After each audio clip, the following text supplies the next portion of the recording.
Saudações a todos.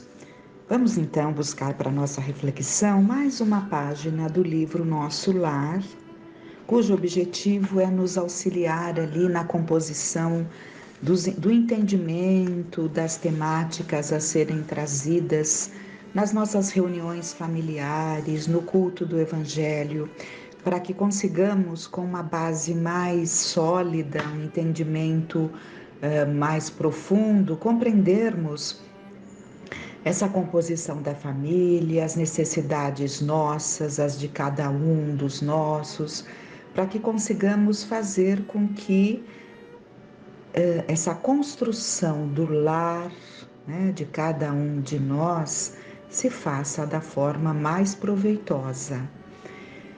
E nesse capítulo aqui que nós vamos ver, que chama-se No Reino Doméstico, vamos lá. É trazido, vamos ver qual foi o espírito, porque o médium é o Chico Xavier, mas mais uma do irmão X, que é Humberto de Campos, o conhecido Humberto de Campos, né? Que assinava Irmão X. No reino doméstico, você, meu amigo, pergunta que papel desempenhará o Espiritismo na ciência das relações sociais. E muito simplesmente responderei que, aliado ao Cristo, o nosso movimento renovador é a chave da paz entre as criaturas.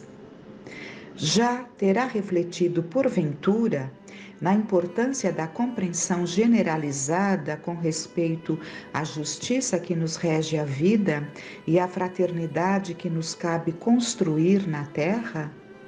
Reporta-se você ao amargo problema dos casamentos infelizes, como se o matrimônio fosse o único enigma na peregrinação humana.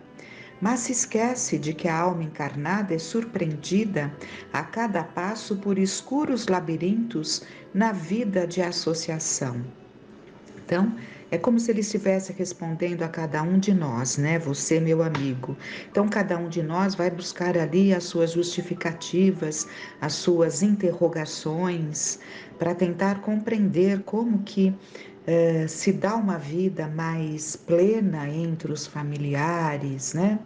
Com um entrosamento, um aprendizado mais fraterno, mais de solidariedade. Então, surgem questões e ele fala sobre os casamentos, né? Essa situação dos casamentos infelizes, claro que acabam gerando consequências ali para a família, né? Então, ele está afirmando que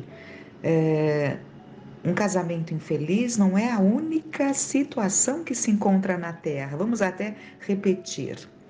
Reporta-se você ao amargo problema dos casamentos infelizes, como se o matrimônio fosse o único enigma na peregrinação humana.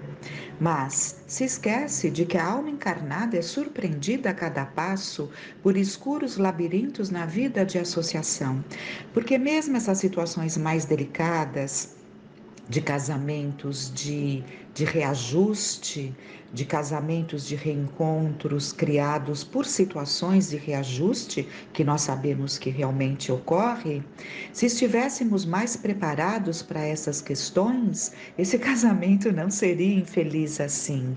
Ele se torna tão infeliz por conta das questões íntimas que nós carregamos, né? Mas vamos à leitura.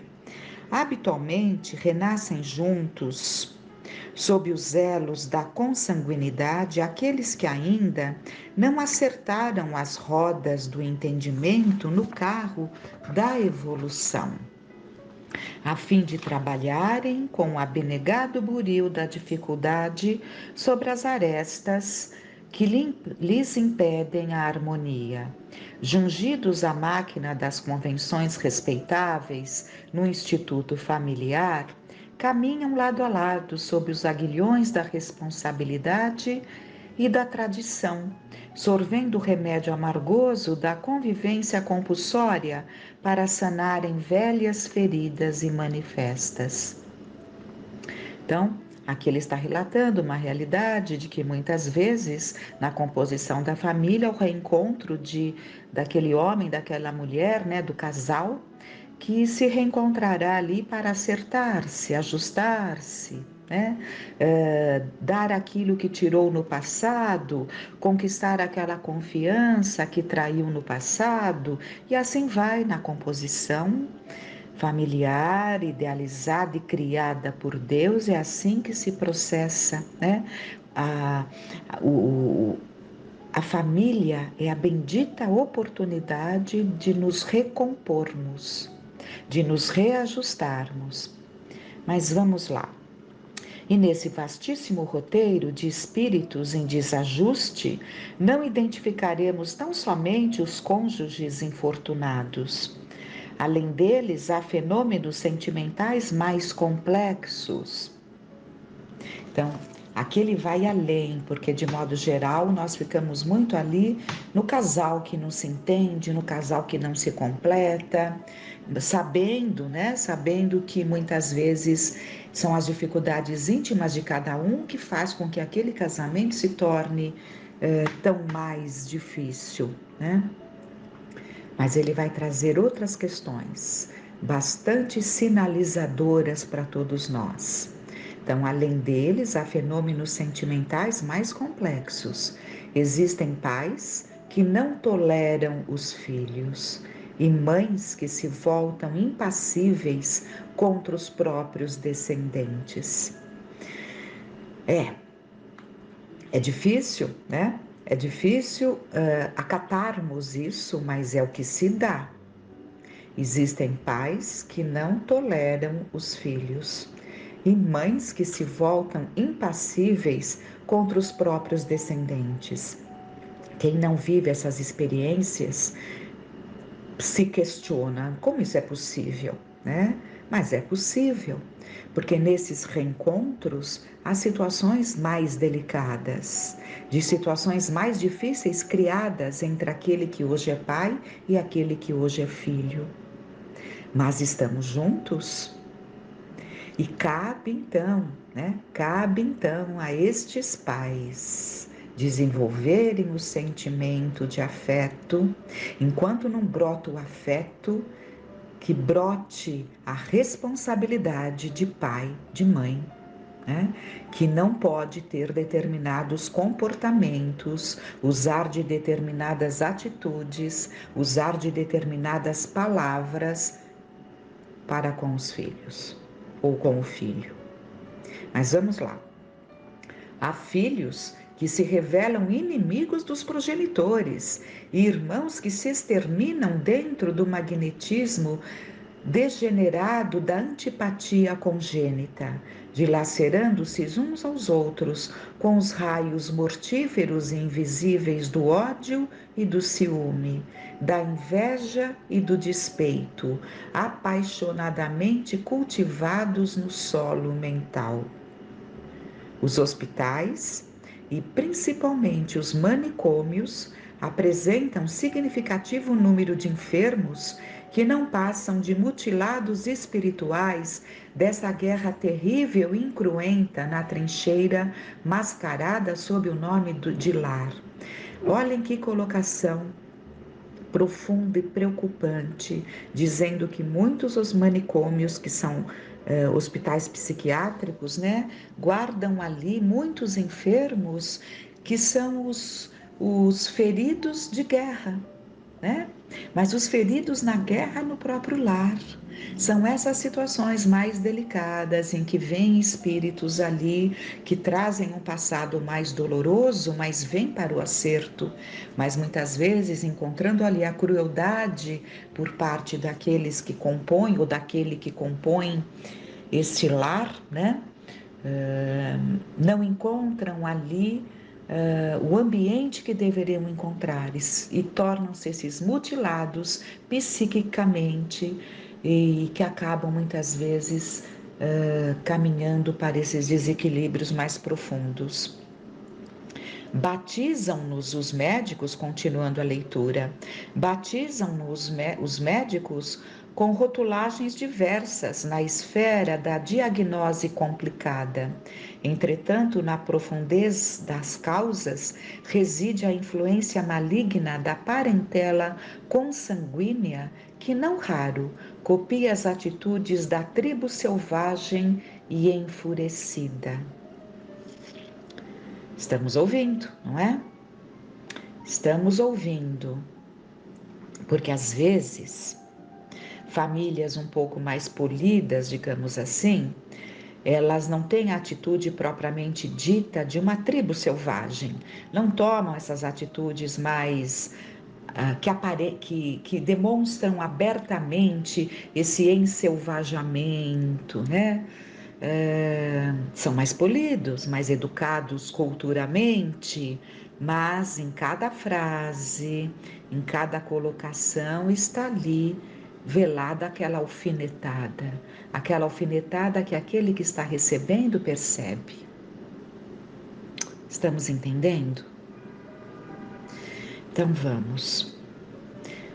Todos os dias, semelhantes farrapos humanos atravessam os pórticos das casas de saúde ou de caridade à maneira de restos indefiníveis de náufragos perdidos em mar tormentoso, procurando a terra firme da costa através da onda móvel. Não tenha dúvida, o homicídio, nas mais variadas formas, é intensamente praticado sem armas visíveis em todos os quadrantes do planeta. É o irmão X novamente, aquele que nos deu aquele outro texto que fala mães criminosas, né? Vamos ouvindo tudo isso, vamos ouvindo, repetindo. O homicídio, nas mais variadas formas, é intensamente praticado sem armas visíveis em todos os quadrantes do planeta. Em quase toda parte, vemos pais e mães que expressam ternura ante os filhos desventurados, que se revoltam contra eles toda vez que se mostrem prósperos e felizes. Nós não aprendemos? Há quantos anos falamos isso? Que a nossa inveja é tanta, e ninguém diz eu sou invejoso, né? Nós falamos, eu sou egoísta, eu sou orgulhoso, falamos tudo, admitimos tudo, mas nunca ninguém fala eu sou invejoso. Talvez nem admitamos para nós mesmos, né? Colocamos ali como ciúme, sei lá, buscamos tantos eufemismos para aliviarmos um sentimento que nós deploramos, né? Mas que sentimos. E é preciso que percebamos. Então, a gente aprende, temos aprendido todos esses anos, que o invejoso, ele sente inveja até dos amigos. Quando um amigo é agraciado por alguma conquista, ele sente aquela ponta de inveja até de quem ele gosta. Nos lares, a mesma coisa. O que ele está colocando? Que pais afetuosos que cuidam com toda a ternura de um filho doente. Se fosse numa situação de um filho que conquista, que traz progresso, que eles se mostrariam muitas vezes revoltados. Estamos vendo. Há irmãos que não suportam a superioridade daqueles que lhes partilham o nome e a experiência, e companheiros que apenas se alegram com a camaradagem nas horas de necessidade e infortúnio. É aquilo que nós sempre aprendemos. O ser humano ele é muito pronto para ajudar o necessitado. A gente percebe, basta observarmos. Acontece uma tragédia, está todo mundo ali se mobilizando para ajudar. Agora, alegrar-se com a alegria do outro é outra situação. Então, é o que aprendemos, é importante essas questões para que reflitamos sobre cada um de nós. Continuando. Ninguém pode negar a existência do amor no fundo das multiformes uniões a que nos referimos.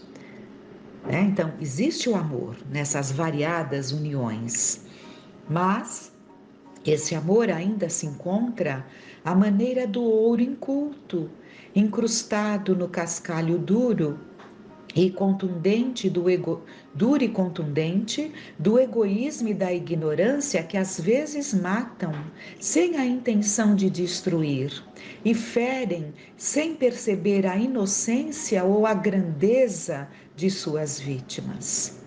Por isso mesmo, o Espiritismo com Jesus convida-nos ao sacrifício e à bondade, ao conhecimento e ao perdão, aclarando a origem de nossos antagonismos e reportando-nos aos dramas por nós todos já vividos no pretérito.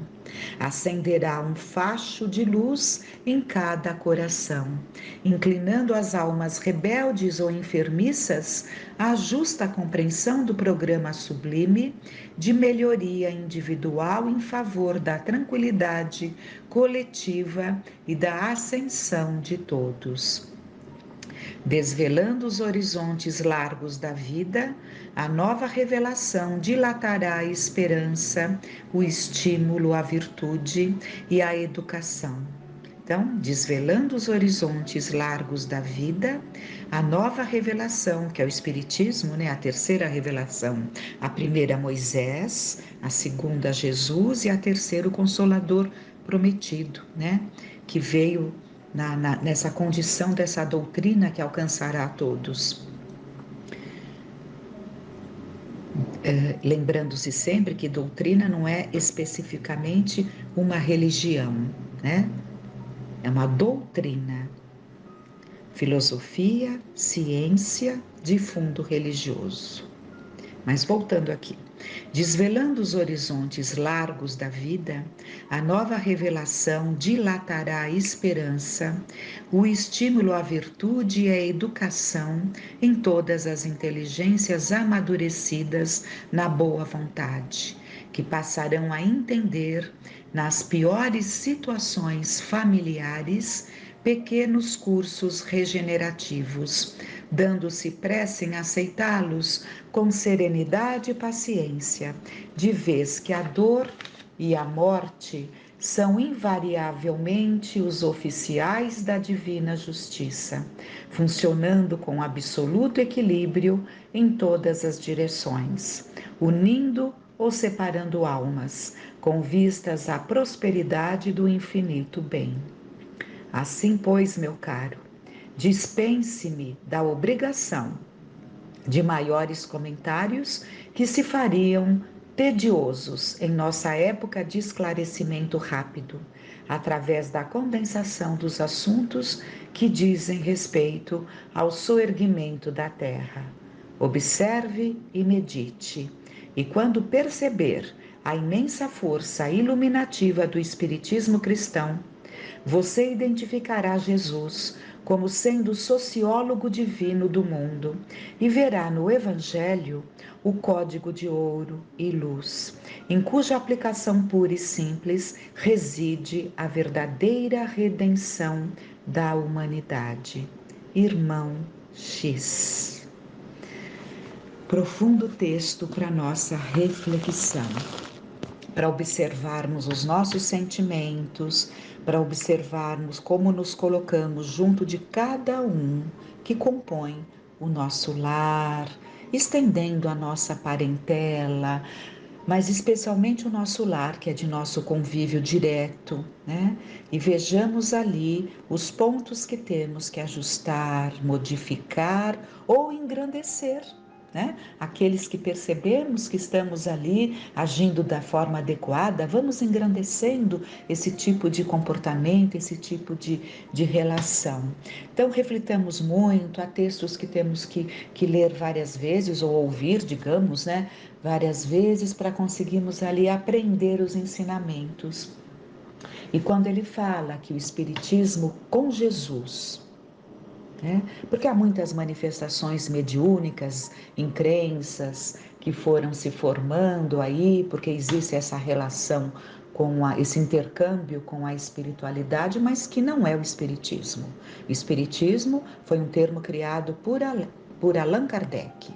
Então, define o espiritismo com Jesus, que é o esclarecimento dos ensinamentos de Jesus dentro de uma faixa de compreensão mais profunda, porque nos traz pontos que aclaram determinadas passagens do Evangelho que Jesus propositadamente usou-as de forma mais velada para adequar essa verdade ao tempo, não porque a humanidade não teria condições de compreender tudo de uma só vez.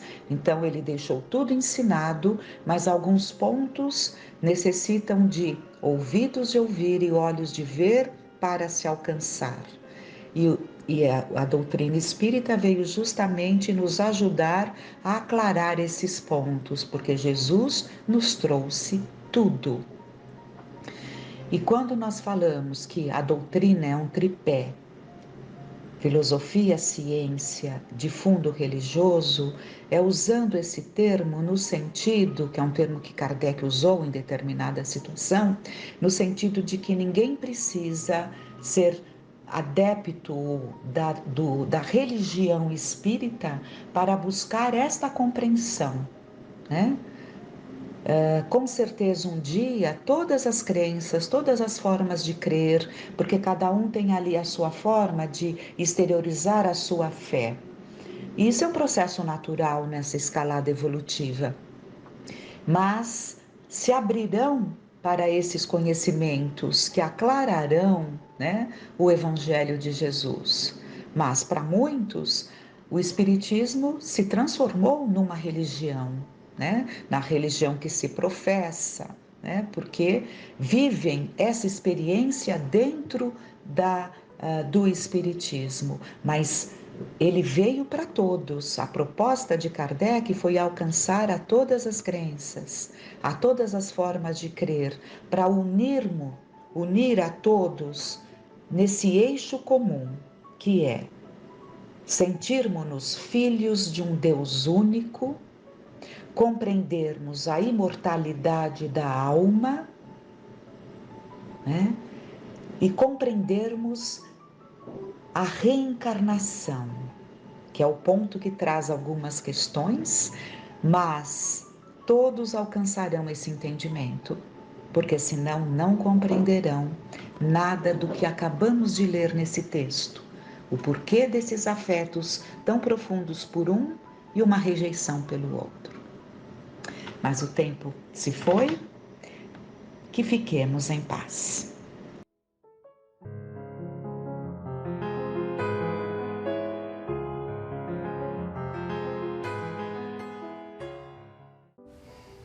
Olá, espero que todos se encontrem bem.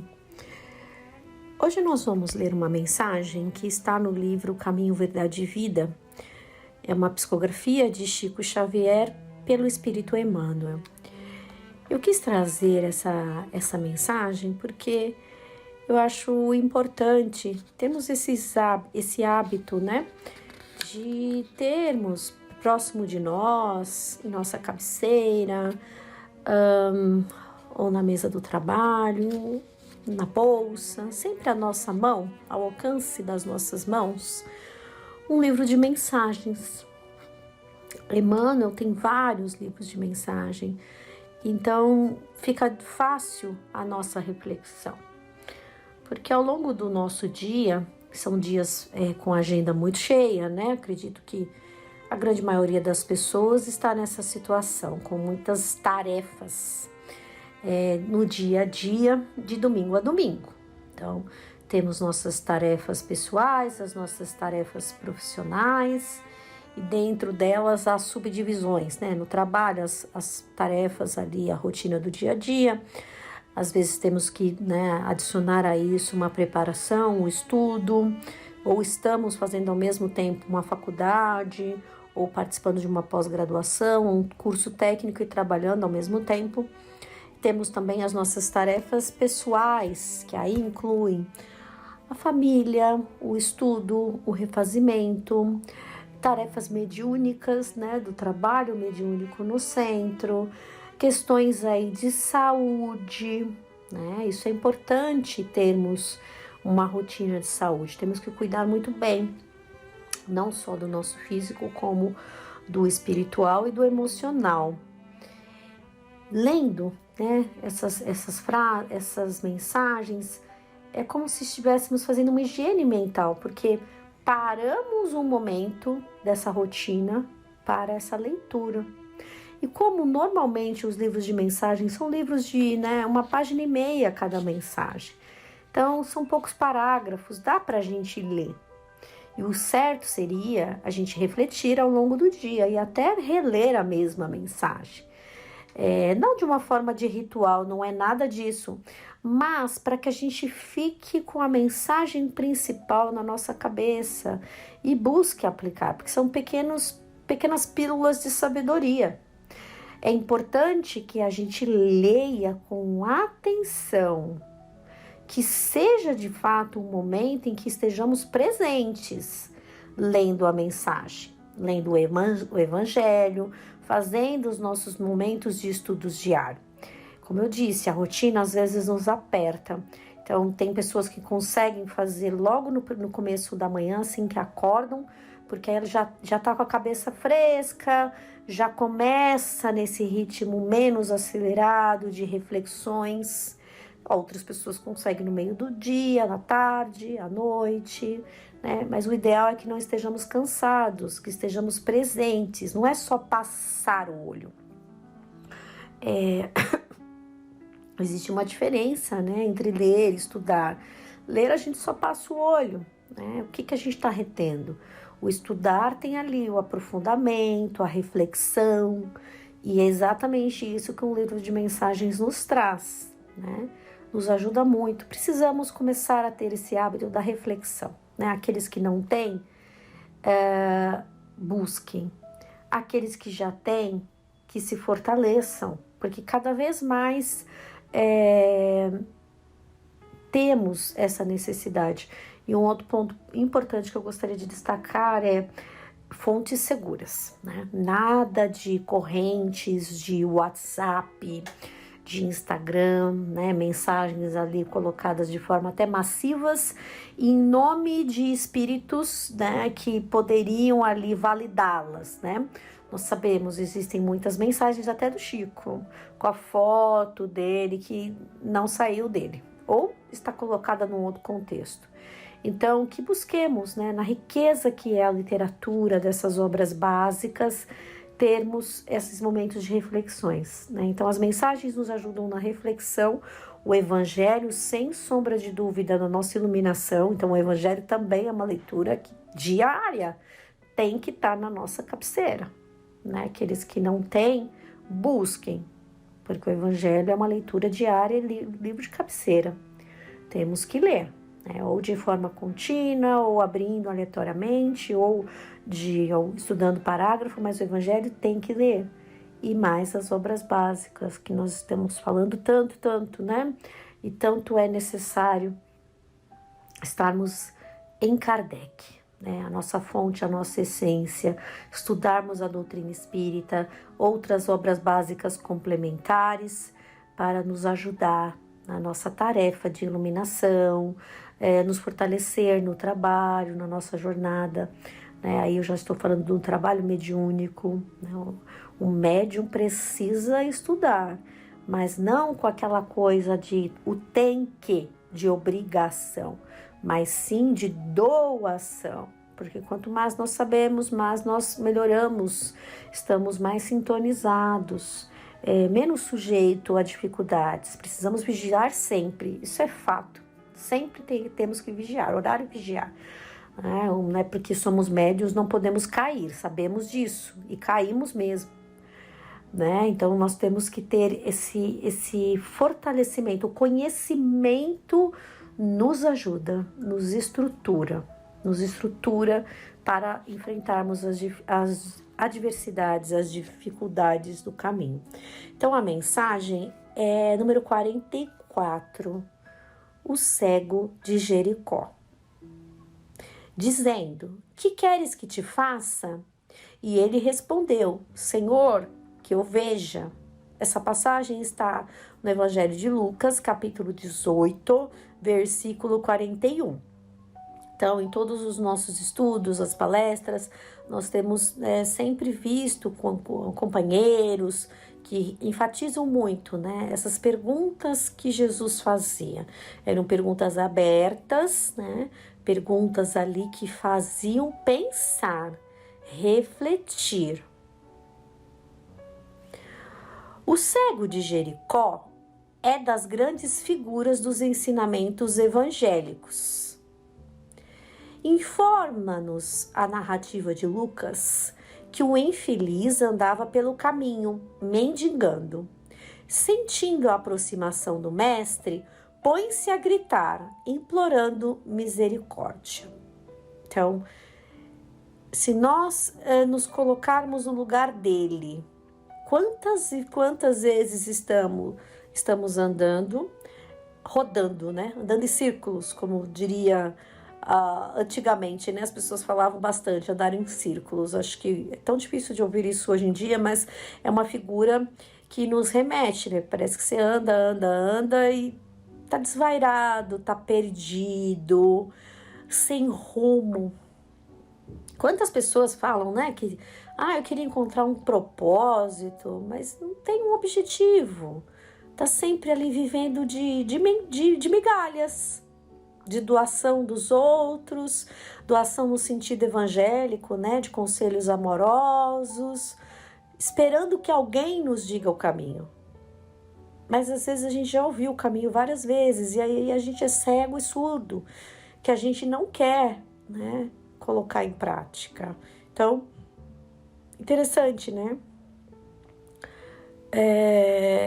Quando a gente olha essas passagens, a gente se identifica, né? Porque não é só fisicamente.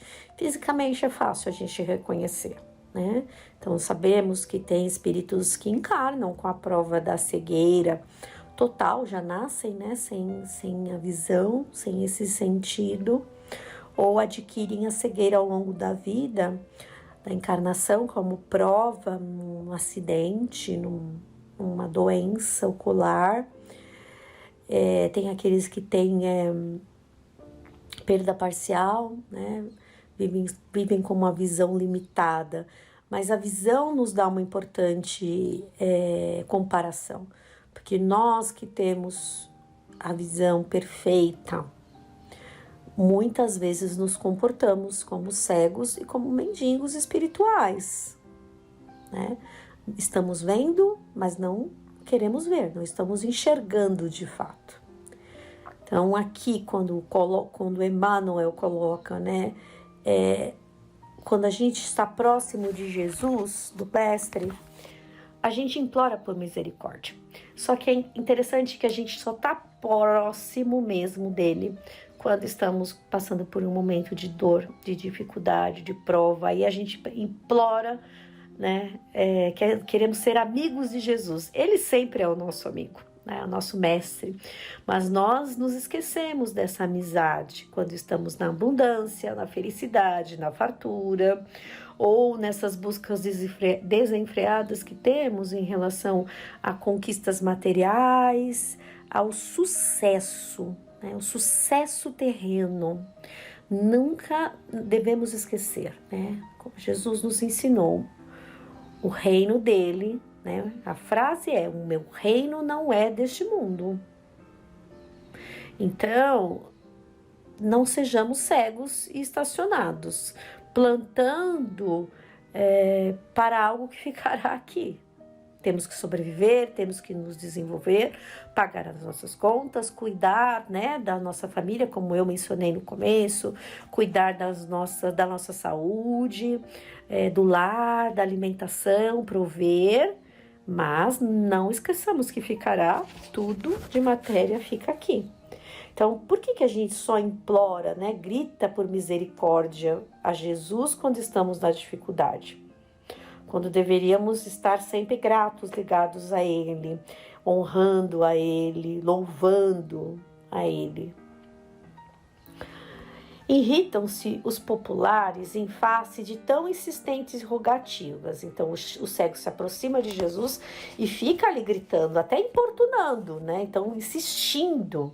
A gente tem uma obstinação quando a gente quer. Quando a gente tem mesmo vontade, a gente fica em cima mesmo, insistindo, né? Mas como eu disse, normalmente é só quando a gente está doente. Depois que passa a dor e a aflição, a gente esquece essa força, né? Essa busca. Tentam impedi-lo, recomendando-lhe calar as solicitações. Jesus, contudo, ouve-lhe a súplica, aproxima-se dele e interroga com amor: que queres que te faça? Amélia Rodrigues, ela fala, né, nas obras dela, parece que quando ela está narrando, que a gente até treme. Só de pensar, né? Se ele fizesse essa pergunta pra gente, que queres que eu te faça? Né? Se emociona na narrativa dela, porque é muito, muito detalhada. E imaginemos o alcance dessa pergunta, o quanto essa pergunta repercutia na alma daqueles que abordaram ao mestre. E se tivéssemos a oportunidade de estarmos frente a frente com ele neste momento, importunando ou brigando para falar com ele, né? Enfrentando todas as dificuldades para chegar perto dele, né? Lembremos, alguns não chegaram perto dele. Tentaram e não chegaram. Não tiveram nem oportunidade de estar de frente a frente ali num diálogo. Um exemplo bem emblemático é da mulher hemorroíça, que ela não consegue, né, num primeiro momento falar com ele, mas ela toca as vestes dele. E aí sim, né, ele fala com ela. Então, essa pergunta, que queres que te faça? Jesus fazia para causar a reflexão. Não vamos fazer um pedido frívolo, tolo, para uma pessoa muito ocupada, né? Se temos o bom senso, eu estou falando isso hoje, né? Trazendo para nós, para nossa realidade. Não vamos fazer uma pergunta, né? Pedir algo para alguém que está ocupado, para alguém que talvez não nos acesse, não nos ajude, né? Mas a esperança aqui era enorme, então pedia, e quando a gente faz esse tipo de pedido e a gente se toca, na hora a gente se toca e fala, nem devia ter perguntado, porque eu sei fazer, né? Por que eu fui fazer isso? É a mesma coisa, né? Você já dá uma amenizada, né? Você dá uma murchada, digamos assim. Então, quando Jesus fazia essa pergunta, era para fazer o espírito refletir, porque Jesus tinha e tem o alcance do passado e do presente. Então, ele sabe do nosso potencial futuro, mas sabe dos nossos delitos, a nossa ficha ali. Então, perguntando fazia a pessoa refletir, a pessoa pensar como espírito e não nas suas necessidades humanas, carnais, né, da matéria. À frente do magnânimo dispensador dos bens divinos, recebendo liberdade tão ampla, o pedinte sincero responde apenas isto: Senhor, que eu veja. Jesus, um dispenseiro. Linda essa colocação de Emmanuel, né? Brota, é uma fonte viva, é a água cristalina que mata a nossa sede de vida. Então, o cego pede, né? O cego, o que ele pediria se não fosse voltar a ver ou ver, né? O propósito desse cego honesto e humilde deveria ser o nosso em todas as circunstâncias da vida. Aí vem as recomendações, as reflexões de Emmanuel para a nossa reflexão. Então, quando o nosso desejo é sincero, nós temos méritos, né? Essa busca tem que ser de todos nós, né? Então, trabalhar o íntimo de acordo com as leis divinas, para que a gente consiga saber pedir com sabedoria. Mergulhados na carne ou fora dela, somos, às vezes, esse mendigo de Jericó, esmolando as margens da estrada comum, e lembrando que essas pessoas, né, esse grupo de pessoas especificamente, eles viviam ali jogados mesmo, à margem da sociedade, eles viviam adjacências das cidades, esmolando, como é hoje, né? Como é hoje. Então, estamos mendigando ou estamos já trabalhando? Chama-nos a vida. O trabalho apela para nós, abençoa-nos a luz do conhecimento, mas permanecemos indecisos, sem coragem de marchar para a realização elevada que nos compete atingir.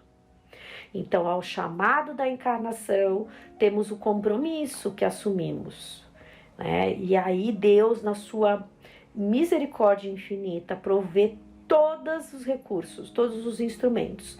O local da nossa encarnação, a família, a parte da aprendizagem, o local onde vamos trabalhar, e deixamos de lado tantas vezes, desperdiçamos os talentos. Lembremos dos nossos talentos, porque a indecisão, ela faz com que escolhamos errado, com que fiquemos estacionados, com que tenhamos medo e principalmente preguiça, né? A pessoa que tem preguiça, ela adia, ela tá sempre adiando, sempre deixando para depois. Mais tarde eu faço, amanhã eu faço, o mês que vem eu faço, quando eu tiver isso, quando eu tiver aquilo, eu faço.